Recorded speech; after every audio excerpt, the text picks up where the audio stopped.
छोटी सी सलाह आपको देना चाहूँगा कि हम अक्सर वीडियोस को, मैं खुद भी, मैं अपनी बात ही कर रहा हूँ, कोई भी वीडियो देखते हैं तो जंप कर करके देखते हैं। एंटरटेनमेंट का वीडियो और एजुकेशन के वीडियो में फ़र्क होता है। आपको पूरा वीडियो देखना चाहिए या तो मत देखिए, क्योंकि जब तक आप पूरा वीडियो नहीं देखेंगे तो टीचर के भावनाओं को नहीं समझ पाएंगे।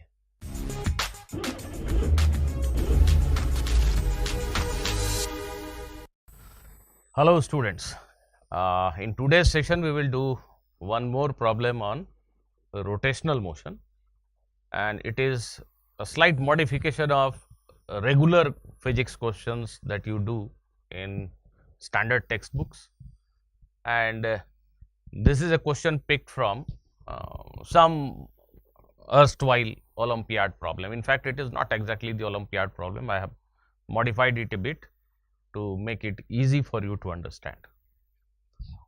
This is a ball of radius r. It is placed on a rough horizontal surface and it is given a sharp blow at a height 3r/2 above the floor. This height is 3r/2, that is r/2 above the center of the ball. If this is the center, then this blow has been given at a height of r/2 above the center of the ball. And the ball begins to move and comes to rest after some time. Obviously, if you give it a sharp blow, in general, the ball will acquire a translational motion as well as some rotation. It will have some rotation also. So, in general का मेरा मतलब है सामान्यतः अगर हम randomly कहीं पे ऐसा हिट कर दें तो बॉल के पास एक फॉरवर्ड वेलोसिटी भी आ जाएगी और साथ में एक स्पिन भी आ जाएगा, क्योंकि अगर ये फोर्स का लाइन ऑफ एक्शन सेंटर से पास नहीं हो रहा है तो इस फोर्स का सेंटर के अबाउट में टॉर्क भी होगा, जिसकी वजह से एक स्पिन आ सकता है। ये स्पिन इधर भी आ सकता है, इधर भी आ सकता है, डिपेंडिंग ऑन कि आपने कहाँ पे किस डायरेक्शन में कैसे हिट किया है। बट एक जनरल बात कि जब आपने हिट किया तो एक वेलोसिटी भी आ गई और एक ओमेगा भी आ गया। अब आप सभी ने ऐसे क्वेश्चन बनाए हैं कि इनिशियली वी ओमेगा आर के इक्वल नहीं है, वी ओमेगा आर के इक्वल नहीं है, तो ये बॉल जो मूव कर रहा है it is rolling with sliding, ये कॉन्टैक्ट पॉइंट ग्राउंड के ऊपर चल रहा है, पर फ्रिक्शन थोड़ी देर में इस मोशन को प्योर रोलिंग मोशन में कन्वर्ट कर देता है। अगर वी बड़ा है ओमेगा आर से तो फ्रिक्शन इस डायरेक्शन में हो जाएगा और वी को छोटा करने लगेगा और फ्रिक्शन का टॉर्क ओमेगा को बढ़ाना भी शुरू कर देगा।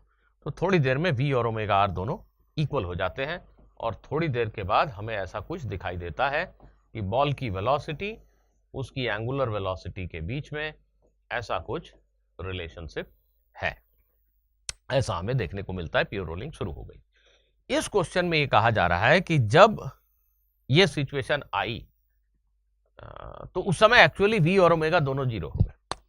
That means ball move कर रहा है, it is slipping, v is not equal to omega r, और जब फाइनली प्योर रोलिंग शुरू हुई, इनफैक्ट नहीं हुई, प्योर रोलिंग होती है जब v ओमेगा r के इक्वल हो और v और ओमेगा r दोनों जीरो हो जाए तो बॉल रेस्ट में ही हो गया।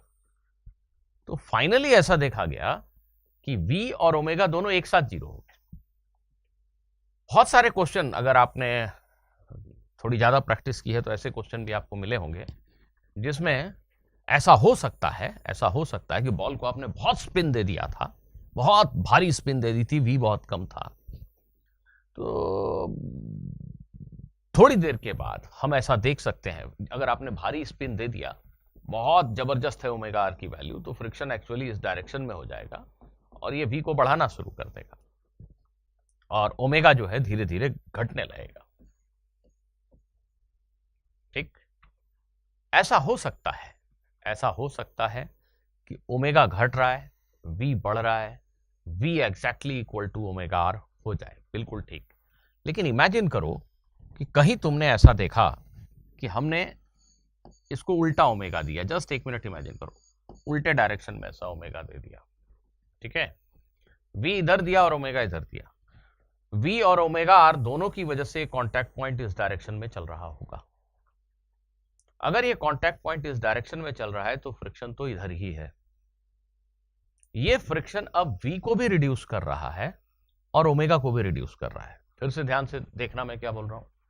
अगर तुमने बॉल को ऐसा कुछ मोशन दिया, ऐसा उल्टा स्पिन, तो रोटेशन की वजह से ये कांटेक्ट पॉइंट आगे जा रहा है और ट्रांसलेशन की वजह से भी आगे जा रहा है। इस कांटेक्ट पॉइंट की velocity in fact v plus omega r है। तो जब कांटेक्ट पॉइंट आगे की तरफ घिसट रहा है तो नेचुरली फ्रिक्शन पीछे होगा। अब ये फ्रिक्शन जो है v को कम करेगा, रिटार्डेशन, और ये फ्रिक्शन आप देखिए ऐसा टॉर्क दे रहा है तो ओमेगा को भी कम करेगा। तो v और ओमेगा दोनों को इसने कम करना शुरू कर दिया। लेट अस से इनिशियली v की वैल्यू बातचीत में आसानी के लिए 20 और ओमेगा r की वैल्यू मान लेते हैं 40 थी, 1 मिनट मान लेते हैं। अब v और ओमेगा r दोनों रिड्यूस हो रहे हैं, तो हो सकता है कि v 0 हो जाए और उस समय कुछ स्पिनिंग ओमेगा r बचा रह जाए, ओमेगा बचा रह जाए, दोनों एक साथ 0 हो, ऐसा तो संभव नहीं। तो थोड़ी देर के बाद इस बॉल की सिचुएशन कुछ ऐसी हो सकती है कि इसका चलना तो रुक गया और ये अभी भी स्पिन कर रहा है। अब ये कांटेक्ट पॉइंट अभी भी आगे जा रहा है, इसलिए फ्रिक्शन अभी भी पीछे होगा। अब ये फ्रिक्शन बॉल को इस डायरेक्शन में वेलोसिटी देना शुरू कर देगा और थोड़ी देर में आप देखेंगे कि फिर से pure rolling v is equal to omega r in this direction शुरू हो गया। तो फ्रिक्शन हर हाल में इस मोशन को रोलिंग मोशन में कन्वर्ट कर ही देता है। पर हमारा क्वेश्चन ऐसा कह रहा है कि ऐसा कुछ हुआ, ऐसा आपने v दिया, ओमेगा दिया उल्टा, और फ्रिक्शन अपना काम कर ही रहा था, और हमने देखा ये कि बॉल की वेलोसिटी और ओमेगा दोनों एक साथ रिड्यूस होकर 0 हो गए। दोनों बॉल, ये जैसे मैंने कहा कि इस समय बॉल चलता चलता चलता v 0 हो गया, ओमेगा कुछ बचा रह गया, नहीं, v भी 0 हो गया, ओमेगा भी 0 हो गया, बॉल एकदम स्टेशनरी रेस्ट में आ गया। ऐसा ही देखा गया। जब आपने इसको हिट किया उसके बाद हम देखते हैं, थोड़े समय के बाद हम देखते हैं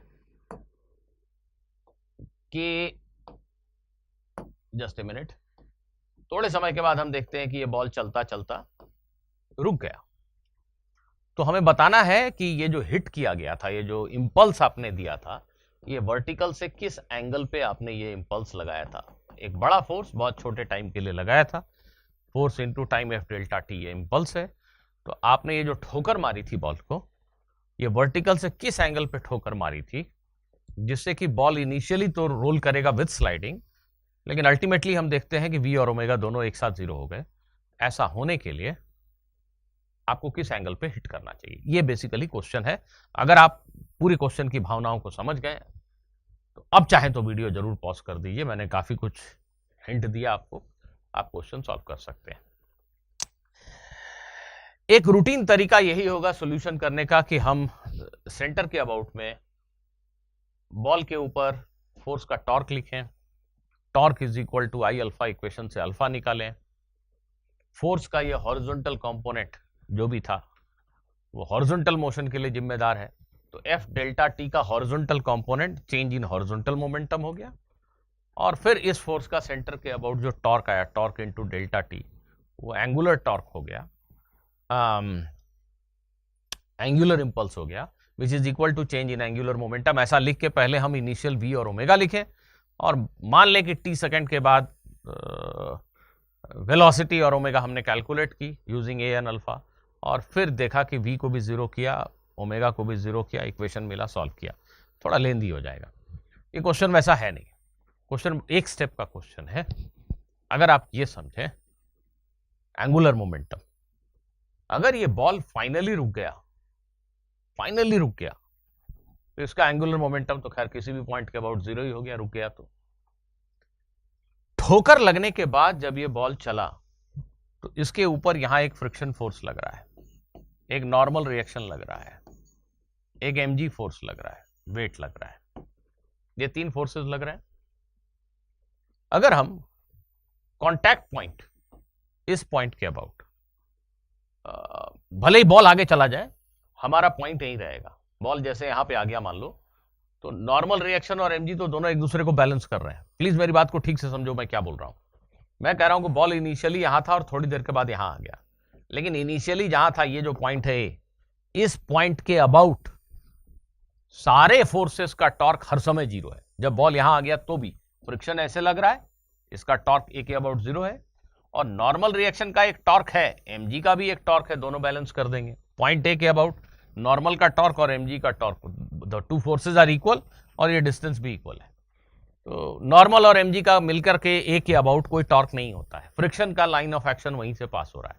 तो एक्चुअली में जब बॉल ठोकर लगने के बाद चलेगा तो इस पॉइंट के अबाउट किसी फोर्स का कोई टॉर्क नहीं है बॉल के ऊपर, और किसी भी बॉडी के ऊपर किसी एक स्पेसिफिक पॉइंट के अबाउट टॉर्क नहीं हो तो उस पॉइंट के अबाउट बॉडी का एंगुलर मोमेंटम कंजर्व्ड रहता है।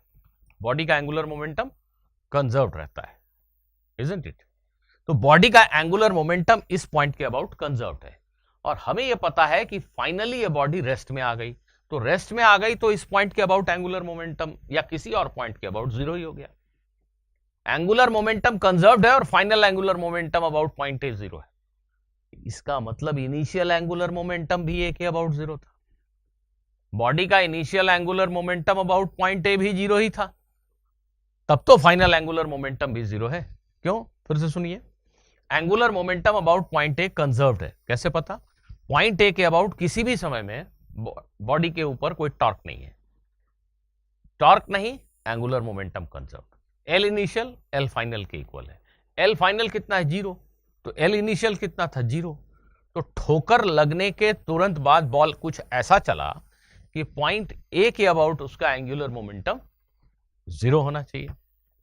अब पॉइंट ए के अबाउट एंगुलर मोमेंटम ठोकर लगने से जीरो रहा। ठोकर लगने के पहले क्या था? जीरो। ठोकर लगने के पहले, चोट लगने के पहले पॉइंट ए के अबाउट एंगुलर मोमेंटम क्या था? जीरो। चोट लगने के बाद पॉइंट ए के अबाउट एंगुलर मोमेंटम क्या है? जीरो। मतलब चोट लगने से पॉइंट ए के अबाउट एंगुलर मोमेंटम नहीं बदला। पॉइंट ए के अबाउट चोट लगने से एंगुलर मोमेंटम नहीं बदला। इसका मतलब इस चोट की वजह से पॉइंट ए के अबाउट कोई टॉर्क एक्ट नहीं हुआ। ये फोर्स ऐसा लगाया गया कि पॉइंट ए के अबाउट बॉडी पे कोई टॉर्क नहीं लगा। अगर टॉर्क होता तो इसमें कुछ एंगुलर मोमेंटम आ जाता, लेकिन अभी अभी हमने कंक्लूजन ड्रॉ किया कि इसका angular momentum about point A is zero. चोट लगने के बाद, चोट लगने के पहले तो सब कुछ रेस्ट में है, जीरो है ही, है कि नहीं? तो चोट लगने के पहले जीरो, चोट लगने के बाद जीरो। मतलब ये जो चोट लगा उसकी वजह से पॉइंट ए के अबाउट एंगुलर मोमेंटम नहीं बदला। ये कैसे होगा? जब इस फोर्स की वजह से पॉइंट ए के अबाउट कोई टॉर्क एक्ट ना करे। क्योंकि ध्यान से देखिए, नॉर्मल रिएक्शन और एमजी की वजह से तो फिर से कोई टॉर्क एक्ट नहीं करना इस पॉइंट के अबाउट, फ्रिक्शन की वजह से भी कोई टॉर्क एक्ट नहीं करना इस पॉइंट के अबाउट। तो वो जो चोट वाली फोर्स है उसकी वजह से भी कोई टॉर्क ना हो तो ही हमारी बात बन पाएगी। इसका ये मीनिंग हुआ कि वो जो फोर्स का लाइन ऑफ एक्शन है, जो आपने चोट लगाई है, उसका लाइन ऑफ एक्शन इस पॉइंट से पास होना चाहिए। दैट मीन्स फोर्स आपने इस लाइन के अलोंग लगाई है। तो जब आपने चोट किया तो पॉइंट ए के अबाउट कोई टॉर्क नहीं था, कोई एंगुलर मोमेंटम नहीं था पॉइंट ए के अबाउट। तो initial angular momentum after the kick is zero, और वो कंजर्व्ड है पॉइंट ए के अबाउट, जैसा मैंने अभी आपको समझाया। तो फाइनली भी हमें जीरो मिला, बॉल फाइनली एकदम रुक गया, ओमेगा भी खत्म, वी भी खत्म, क्वेश्चन सॉल्व हो गया बेसिकली। अब हमें ये एंगल कैलकुलेट करना है कि वर्टिकल के साथ ये एंगल कितना है। ध्यान से देखेंगे तो ये एंगल बताना है। ये एंगल आप आसानी से बता सकते हैं। ये रेडियस आर है, ये क्वेश्चन के मुताबिक ये r/2 है, ये भी आर है। देखिए इस ट्रायंगल में ये आर है, ये r/2 है। तो ये वाली जो लेंथ है, ये वाली x, ये वाली लेंथ, ये आप लिख सकते हैं बड़ी आसानी से, √r² - r²/4। ये Pythagoras theorem in this triangle, this is r, this is r/2। तो ये x मिल गया आपको। अब ये बड़े वाले ट्रायंगल को देख लीजिए, ये बड़े ट्रायंगल को देख लीजिए। tan theta is x divided by 3r/2। So tan theta is x divided by 3r/2, जहां x की ये वैल्यू है। So this is the answer. काफी कॉन्सेप्चुअल ट्रिकी क्वेश्चन है। अगर समझने में कोई दिक्कत हुई है तो एक बार फिर से वीडियो को देखिए। मैं अक्सर जो समझता हूँ, यहीं पे एक छोटी सी सलाह आपको देना चाहूँगा कि हम अक्सर वीडियोस को, मैं खुद भी, मैं अपनी बात ही कर रहा हूँ, कोई भी वीडियो देखते हैं तो जंप कर करके देखते हैं। एंटरटेनमेंट का वीडियो और एजुकेशन के वीडियो में फर्क होता है। आपको पूरा वीडियो देखना चाहिए, या तो मत देखिए। क्योंकि जब तक आप पूरा वीडियो नहीं देखेंगे तो टीचर के भावनाओं को नहीं समझ पाएंगे कि वो कैसे सोच रहा है। आपको उसकी सोच को पकड़ना है, आपको क्वेश्चन के आंसर को नहीं पकड़ना है, आपको उस टीचर के सोचने के तरीके को पकड़ना है। तो मेरी सलाह है, कोई भी एजुकेशनल वीडियो बिल्कुल फुर्सत में आराम से अच्छे से बैठ के देखिए और उसको पूरा ही देखना चाहिए। अनटिल अनलेस कि आपको लगता है कि ये पूरा 15 मिनट का थ्योरी मुझे आता है तो आप उसको स्किप कर सकते हैं, बट अदरवाइज मेरी सलाह है कि उसको पूरा देखिए तो ही आप सीखते हैं। हम अक्सर इस हड़बड़ाहट में रहते हैं कि हमारा टाइम वेस्ट हो रहा है, हम और क्वेश्चन देख लें। जी नहीं, एक क्वेश्चन को अच्छे से समझना 50 क्वेश्चन को यहाँ वहाँ करके कुछ करके आंसर मिलाने से बेहतर है। तो जिस चीज़ को समझने की कोशिश कर रहे हैं उसको समय दीजिए, आराम से समझिए, फिर अगले क्वेश्चन पे जाइए। Thank you.